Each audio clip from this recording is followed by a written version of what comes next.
À travers un communiqué rendu public ce mercredi 31 mai, les forces vives de Guinée ont annoncé la suspension des manifestations dans le pays au compte de ce mois de juin.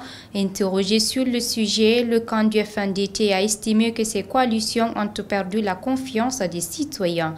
Kaba Kanté, Mohamed Lamine Bangoura. Les préparatifs pour le pèlerinage pour les fidèles musulmans et la tenue des examens nationaux au mois de juin sont entre autres les raisons du report des manifestations sur les places publiques selon les forces vives de Guinée. Mais quant au Front national pour la défense de la transition, cet argument des FVG est infondé car c'est plutôt l'État qui a pris ses responsabilités. Ils ont perdu la bataille de l'opinion. De l'autre côté, ils ont perdu pratiquement la mobilisation qui s'est résumée aux enfants. Et en finalité, l'État a pris ses responsabilités pour montrer qu'on ne peut pas avoir un État dans un État. Et c'est ce qui s'est passé en réalité pour qu'ils renoncent. Maintenant, ils se sont remis à la sagesse des religieux.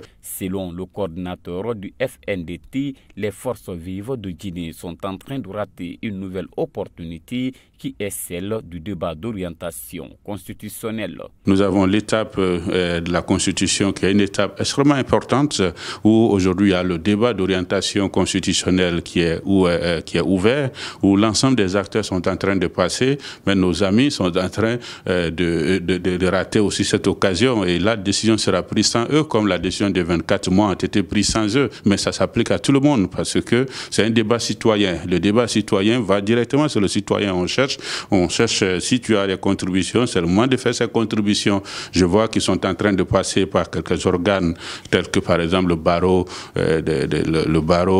c'est-à-dire le barreau des avocats ou d'autres organisations pour faire passer leurs idées qui veulent qu'on maintienne la Constitution de 2010. Interrogé sur la question relative à l'arrêt spontané des audiences du procès du 28 septembre, Bogola Haba invite le gouvernement à se tourner vers la communauté internationale pour une assistance financière. Si aujourd'hui les avocats posent ce problème, c'est que les accusés sont dans l'incapacité de faire face à leurs coûts. Et ce sont des familles aujourd'hui qui cotisent, des communautés qui cotisent pour faire face à cela. Je pense qu'il est donc important que le gouvernement se tourne immédiatement vers la communauté internationale qui, en 2009, était membre du groupe international de contact sur la Guinée. À la question de savoir si les forces vives de Guinée vont changer de stratégie après cette période de trêve pour demander toujours aux autorités de la transition le retour rapide à l'ordre constitutionnel. Attendons de voir. C'est la fin de ce JT20 à tous. Merci de l'avoir suivi.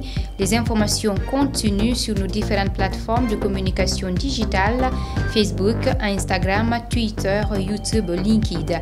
Restez connectés, Guinée Buzz, c'est là où ça se passe. Au revoir.